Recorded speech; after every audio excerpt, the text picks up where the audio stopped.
और middle east पर पूरा फोकस हमारा रहेगा ताकि आप समझ पाएं कि संघर्ष किस कदर वहां आगे बढ़ रहा है। देखिए, मिडिल ईस्ट में बढ़ते तनाव के बीच एक खबर अमेरिका से आई। अमेरिकी राजनीति में एक अहम घटनाक्रम दरअसल सामने आया है। अमेरिकी सीनेट ने उस प्रस्ताव को खारिज कर दिया जिसका उद्देश्य ट्रंप की ईरान के खिलाफ सैन्य कार्रवाई से जुड़ी शक्तियों को सीमित करना था। प्रस्ताव गिरने के बाद अब राष्ट्रपति को ईरान के खिलाफ अपनी सैन्य रणनीति जारी रखने में किसी नई संसदीय बाधा का सामना नहीं करना पड़ेगा। इस फैसले को ट्रंप प्रशासन के लिए एक बड़ी राजनीतिक जीत के तौर पर देखा जा रहा है, खासकर ऐसे समय में जब मिडिल ईस्ट में हालात लगातार तनावपूर्ण बने हुए हैं। हमले लगातार दोनों तरफ से जारी हैं। यह प्रस्ताव अमेरिकी संसद के उच्च सदन यूनाइटेड स्टेट सीनेट में डेमोक्रेटिक पार्टी के सीनेटर टिम केन और रिपब्लिकन सीनेटर पॉल ने मिलकर पेश किया था। प्रस्ताव का उद्देश्य राष्ट्रपति की युद्ध संबंधी शक्तियों पर नियंत्रण लगाना और ईरान के खिलाफ संभावित या जारी सैन्य अभियान को रोकना था। प्रस्ताव का समर्थन कर रहे थे, प्रस्ताव के समर्थकों का कहना था कि यदि अमेरिकी संसद यानी कि यूनाइटेड स्टेट कांग्रेस औपचारिक रूप से युद्ध की मंजूरी नहीं देती है तो सेना को ईरान के खिलाफ चल रही किसी भी कार्रवाई से तुरंत वापस बुला लेना चाहिए। सीनेट में हुई वोटिंग में यह प्रस्ताव बहुमत हासिल नहीं कर सका। मतदान के दौरान रिपब्लिकन पार्टी का दबदबा साफ नजर आया। सीनेट में रिपब्लिकन पार्टी के पास 53 सीटों का बहुमत है, जबकि डेमोक्रेट्स के पास 47 सीटें हैं। मतदान भी इसी अंतर से हुआ और प्रस्ताव गिर गया। अधिकांश रिपब्लिकन सीनेटर ने ट्रंप के फैसले का समर्थन किया और कहा कि मौजूदा सुरक्षा परिस्थितियों में राष्ट्रपति को तेज और निर्णायक कदम उठाने की आवश्यकता है। इस मतदान का समय भी बेहद महत्वपूर्ण माना जा रहा है। मिडिल ईस्ट में अमेरिका, इजरायल और ईरान के बीच तनाव अपने चरम पर है। क्षेत्र में लगातार सैन्य गतिविधियां बढ़ रही हैं और कई विशेषज्ञ इसे युद्ध जैसे हालात बता रहे हैं। ऐसे में सीनेट का ये फैसला ट्रंप प्रशासन को अपनी रणनीति आगे बढ़ाने के लिए राजनीतिक समर्थन प्रदान करता है। हालांकि विपक्ष ने इस फैसले की कड़ी आलोचना की है। डेमोक्रेटिक नेताओं का कहना है कि ट्रंप ने ईरान के खिलाफ हवाई हमलों का आदेश देते समय संवैधानिक प्रक्रिया की पालना नहीं की, संसद को भरोसे में नहीं लिया। उनका आरोप है कि सैन्य कार्रवाई जैसे बड़े फैसले केवल राष्ट्रपति के अधिकार क्षेत्र में नहीं होने चाहिए, बल्कि उसके लिए संसद की मंजूरी जरूरी होती है। प्रस्ताव पेश करने वाले सीनेटर टिम केन ने सीनेट में एक गोपनीय ब्रीफिंग के बाद प्रशासन के दावों पर सवाल उठाया। उन्होंने कहा कि सरकार ने सैन्य कार्रवाई के लिए जो तर्क दिए हैं उनमें स्पष्टता और ठोस आधार की कमी है। केन के मुताबिक उन्हें ऐसा कोई मजबूत सबूत नहीं दिखाया गया जिससे ये साबित हो सके कि ईरान से अमेरिका को तत्काल खतरा था, जिसके कारण बिना संसदीय अनुमति के हमला करना जरूरी हो गया। सीनेटर केन ने यह भी कहा कि संविधान के अनुसार युद्ध से जुड़े बड़े फैसलों में संसद की भूमिका बहुत महत्वपूर्ण होती है। अगर इस प्रक्रिया को इग्नोर किया जाता है तो ये अमेरिकी लोकतांत्रिक व्यवस्था के लिए चिंता की बात है। दूसरी ओर ट्रंप समर्थक रिपब्लिकन नेताओं का कहना है कि राष्ट्रपति को राष्ट्रीय सुरक्षा से जुड़े मामलों में तुरंत यानी त्वरित निर्णय लेने का अधिकार होना चाहिए। विश्लेषकों के अनुसार ये वोटिंग सिर्फ सैन्य नीति का सवाल नहीं है, बल्कि अमेरिका की आंतरिक राजनीति भी अहम संकेत देती है। इससे ये साफ हो गया है कि रिपब्लिकन पार्टी अभी भी ट्रंप के नेतृत्व के पीछे मजबूती से खड़ी है और अंतर्राष्ट्रीय संकट के समय राष्ट्रपति को राजनीतिक समर्थन मिल रहा है। इस बीच मिडिल ईस्ट में हालात पर पूरी दुनिया की नजर बनी हुई है।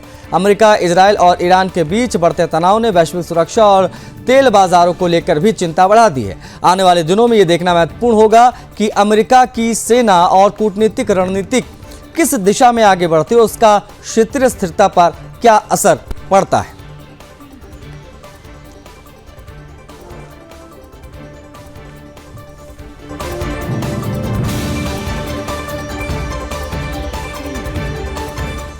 मिडिल ईस्ट में जारी अमेरिका ईरान टकराव लगातार गहराता जा रहा है, गर्माता जा रहा है। हालात युद्ध जैसे बन चुके हैं।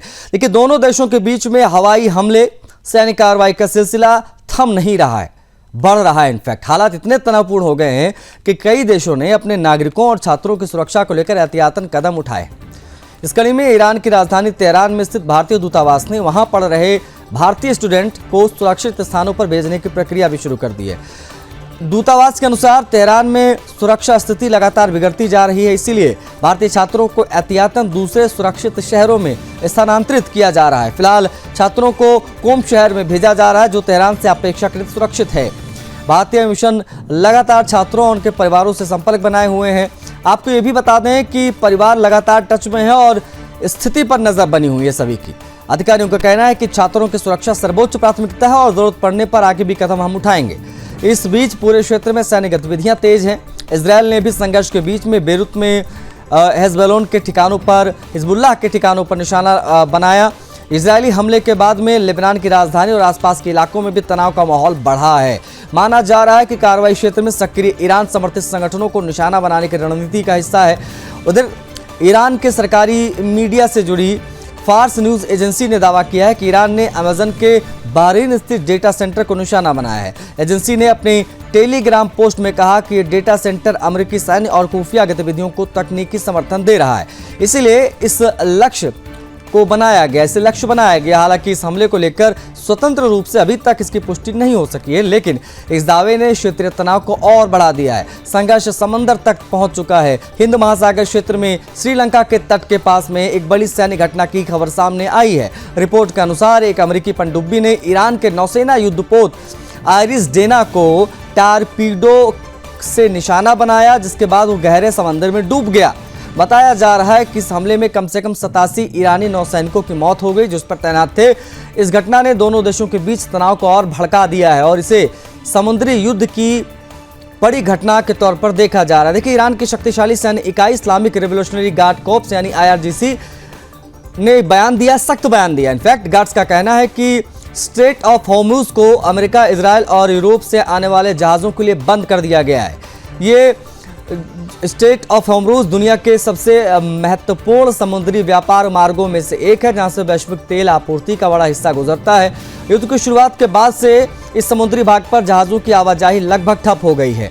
अंतर्राष्ट्रीय व्यापार, ऊर्जा बाजार, इन सभी पर असर पड़ेगा, इसकी आशंका बहुत ज़्यादा है। अब विशेषज्ञों का ये भी मानना है कि अगर हॉर्मुज लंबे समय तक बंद रहा तो इसका वैश्विक तेल कीमतों पर असर पड़ेगा। समुद्री व्यापार गंभीर रूप से इसमें प्रभावित होगा। मिडिल ईस्ट में बढ़ते सैन्य टकराव ने दुनिया भर की चिंताओं को बढ़ा दिया है। कई देश स्थिति पर नजर बनाए हुए हैं और अपने नागरिकों को सतर्क रहने की सलाह तो दे ही रहे हैं। अंतर्राष्ट्रीय समुदाय लगातार तनाव कम करने, कूटनीतिक समाधान की अपील लगातार कर रहा, लेकिन फिलहाल जमीनी हालात ये संकेत दे रहे हैं कि क्षेत्र में संघर्ष अभी और बढ़ेगा, खत्म नहीं होगा। ऐसे में आने वाले दिनों में देखना बेहद महत्वपूर्ण होगा कि अमेरिका और ईरान के बीच टकराव किस दिशा में आगे बढ़ता है और क्या अंतर्राष्ट्रीय दबाव से युद्ध को रोकने की कोशिशें होती हैं और क्या ये सफल हो पाएगा, ये भी अपने आप में बड़ा सवाल है। फिलहाल मिडिल ईस्ट का ये संकट वैश्विक राजनीति, सुरक्षा और अर्थव्यवस्था के लिए बड़ी चुनौती बन चुका है।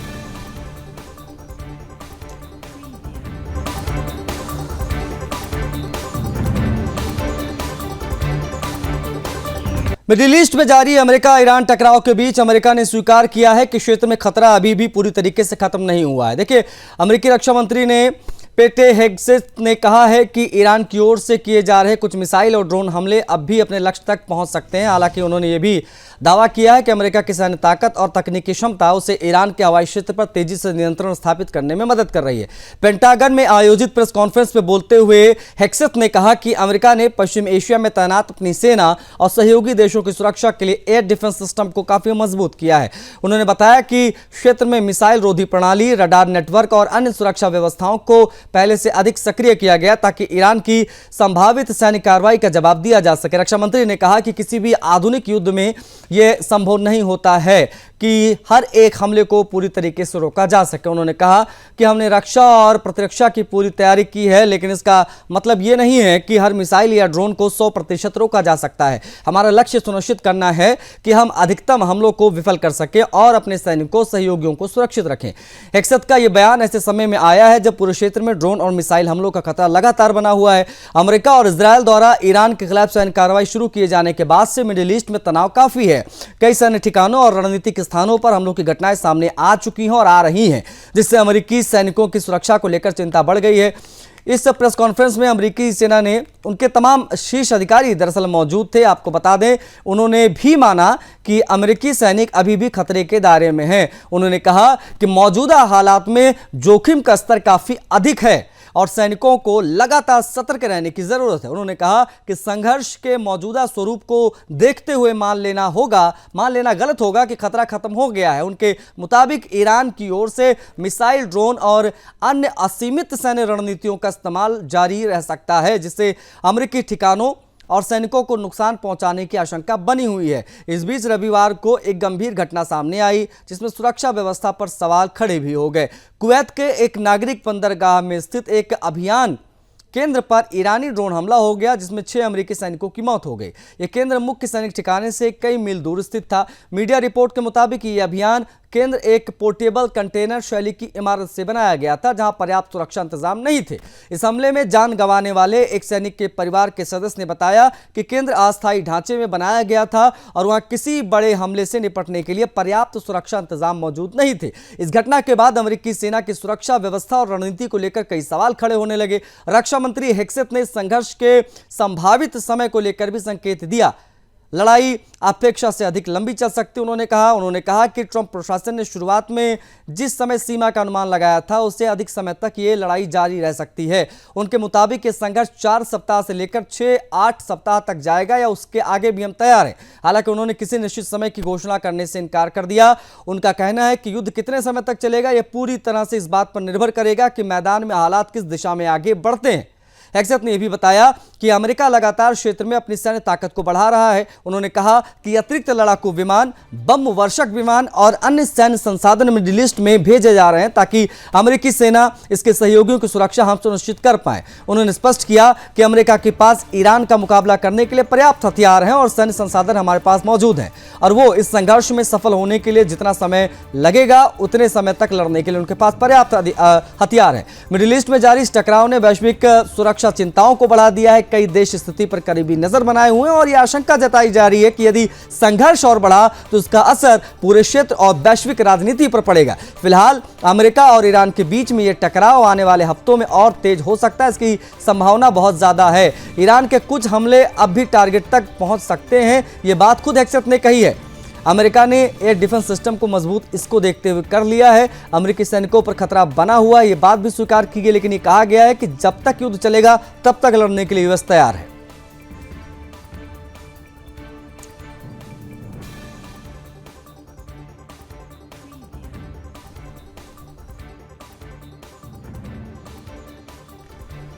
दुनिया भर में बढ़ते युद्ध और भू राजनीतिक तनाव के बीच चाइना ने अपने रक्षा बजट में बड़ा इजाफा करने का फैसला किया है।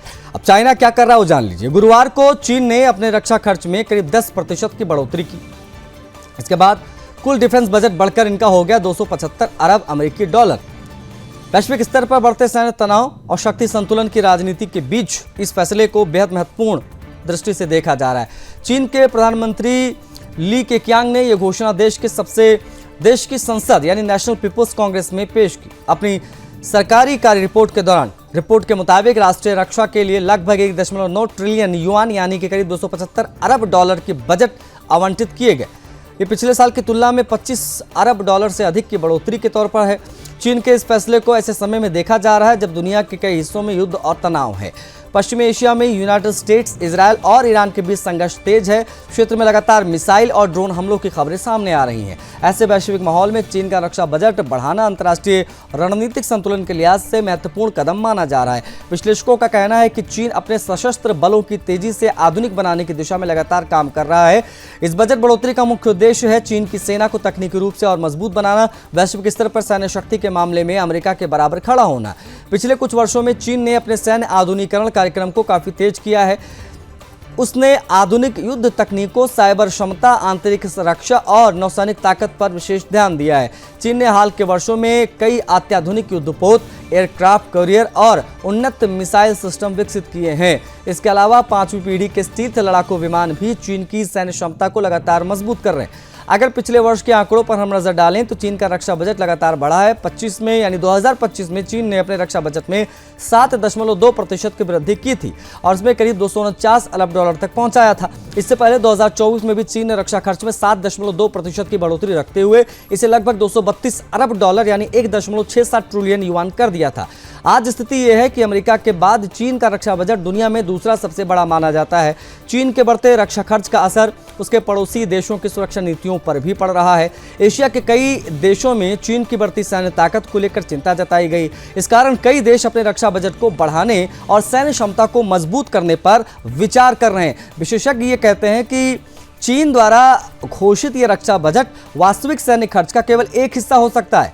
कई अंतर्राष्ट्रीय रक्षा विश्लेषक लंबे समय से दावा करते आए हैं कि चीन का वास्तविक सैन्य बजट आधुनिक आधिकारिक आंकड़ों से कहीं अधिक हो सकता है, क्योंकि कई सैन्य परियोजनाओं सरकारी मदों में भी शामिल होती हैं। चीन के रक्षा बजट की तुलना अगर इंडिया से की जाए तो लगभग 3 गुना अधिक है हमसे उनका बजट। यही वजह है कि एशिया में शक्ति संतुलन को लेकर नई रणनीतिक बहस भी शुरू हो गई है।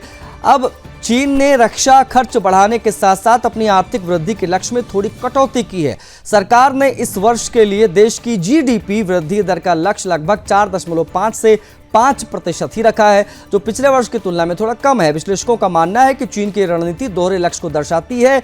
एक और आर्थिक स्थिरता बनाए रखना चाहता है चीन, तो दूसरी ओर अपनी सैन्य ताकत को लगातार मजबूत करने की दिशा में काम कर रहा है।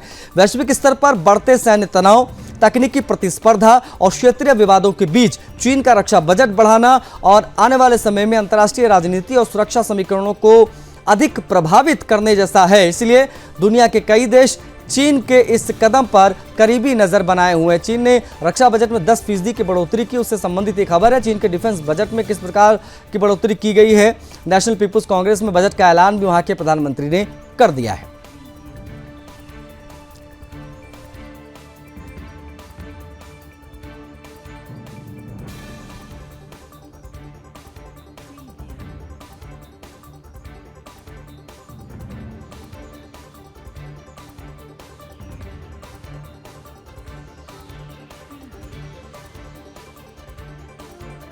बढ़ेंगे आगे। नेपाल में लोकतंत्र के लिए एक महत्वपूर्ण दिन की शुरुआत हो चुकी है।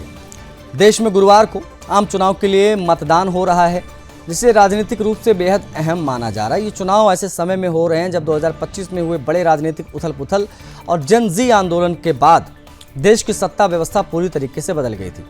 इस आंदोलन के बाद तत्कालीन प्रधानमंत्री केपी शर्मा ओली की सरकार गिर गई थी और देश में अंतरिम सरकार का गठन हुआ था। इस अंतरिम सरकार का नेतृत्व नेपाल की पूर्व मुख्य न्यायाधीश सुशीला कार्की कर रही हैं। देखरेख में देश में आम चुनाव भी कराया जा रहा है। चुनाव को नेपाल में लोकतंत्र की नई परीक्षा के रूप में देखा जा रहा है, क्योंकि राजनीतिक अस्थिरता के बाद जनता को नई सरकार चुनने का अवसर है।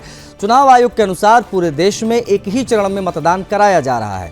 मतदान सुबह 7 बजे से शुरू हुआ, शाम 5 बजे तक ये जारी रहेगा। अगले कुछ मिनटों तक मतदान प्रक्रिया नेपाल के सभी 77 जिलों में एक साथ आयोजित हो रही है। अधिकारियों का कहना है कि मतदान को शांतिपूर्ण व्यवस्थित ढंग से संपन्न कराने के लिए व्यापक सुरक्षा और प्रशासनिक तैयारियां की गई हैं। नेपाल के चुनाव आयोग के आंकड़ों के मुताबिक इस बार चुनाव में कुल 1,89,03,679 मतदाता वोट डालेंगे। ये संख्या 2022 के आम चुनाव की तुलना में काफ़ी अधिक है। पिछले चुनाव की तुलना में इस बार मतदाताओं की संख्या में 9,15,119 की बढ़ोतरी दर्ज की गई है।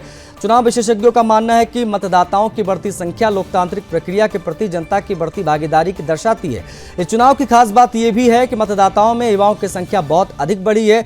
चुनाव आयोग के अनुसार करीब 52% मतदाताओं की उम्र 18 से 40 वर्ष के बीच है, यानी इस चुनाव में युवा मतदाता निर्णायक हैं। यही वजह है कि सभी राजनीतिक दलों ने अपने चुनाव प्रचार में युवाओं के मुद्दे, रोजगार, शिक्षा, आर्थिक अवसर, तकनीकी विकास पर विशेष ध्यान दिया है। नेपाल के संसद, जिसे house of representatives of Nepal कहा जाता है, कुल 275 सदस्यों की ये पूरी संख्या यहाँ पर बैठती है। इसमें से 165 सीटों पर सीधे मतदान के जरिए प्रतिनिधि चुने जाते हैं, जबकि 110 सीटें अनुपातिक प्रतिनिधित्व प्रणाली के तहत राजनीतिक दलों को उनके कुल वोट प्रतिशत के आधार पर मिल जाता है। इस मिश्रित चुनाव प्रणाली को इस तरह तैयार किया गया है कि देश के विभिन्न वर्गों, समुदायों को संसद में प्रतिनिधित्व मिले। इस चुनाव में कुल 6,541 उम्मीदवार हैं। इनमें से 63 राजनीतिक दलों के 3,135 उम्मीदवार सीधे चुनाव लड़ रहे हैं, जबकि बाकी उम्मीदवार अनुपातिक प्रतिनिधित्व प्रणाली के तहत 110 सीटों पर दावा ठोक रहे हैं। कई बड़े राजनीतिक दलों के साथ साथ छोटे और क्षेत्रीय दल भी चुनाव में अपनी किस्मत आजमा रहे हैं। मतदान प्रक्रिया को सुचारू रूप से संचालित करने के लिए पूरे देश में 10,963 मतदान केंद्र बनाए गए हैं। इस मतदान केंद्र के भीतर कुल 23,112 पोलिंग स्टेशन स्थापित किए गए हैं ताकि मतदाताओं को आसानी से वोट डालने की सुविधा मिल सके। इसके साथ ही चुनाव के दौरान सुरक्षा व्यवस्था को भी बेहद मजबूत किया गया है। चुनाव ड्यूटी के लिए देश भर में 3,41,113 कर्मचारी तैनात किए गए हैं। साथ साथ में निष्पक्ष और शांतिपूर्ण मतदान सुनिश्चित करने के दावे किए जा रहे हैं। मतदाताओं से अपील की गई है कि बिना किसी डर या दबाव के मतदान केंद्रों पर पहुंचे लोकतांत्रिक प्रक्रिया में अपनी भागीदारी सुनिश्चित करें। मतदान समाप्त होने के बाद में मत पेटियों को एकत्रित कर तुरंत मतगणना की प्रक्रिया भी शुरू कर दी जाएगी। चुनाव आयोग के अनुमान के मुताबिक मतगणना शुरू होने के लगभग 24 घंटे के भीतर चुनाव के प्रारंभिक नतीजे रुझान सामने आ जाएंगे। गौरतलब है कि 2025 में जनजी आंदोलन ने नेपाल की राजनीति को पूरी तरीके से बदल कर रख दिया था। व्यापक आंदोलन हुआ था, हिंसा की तस्वीरें भी देखने को मिली थी जनजी के आंदोलन में। अब ऐसे में ये तमाम जो प्रक्रिया चल रही है ये बेहद महत्वपूर्ण हो जाती मौजूदा परिदृश्य में।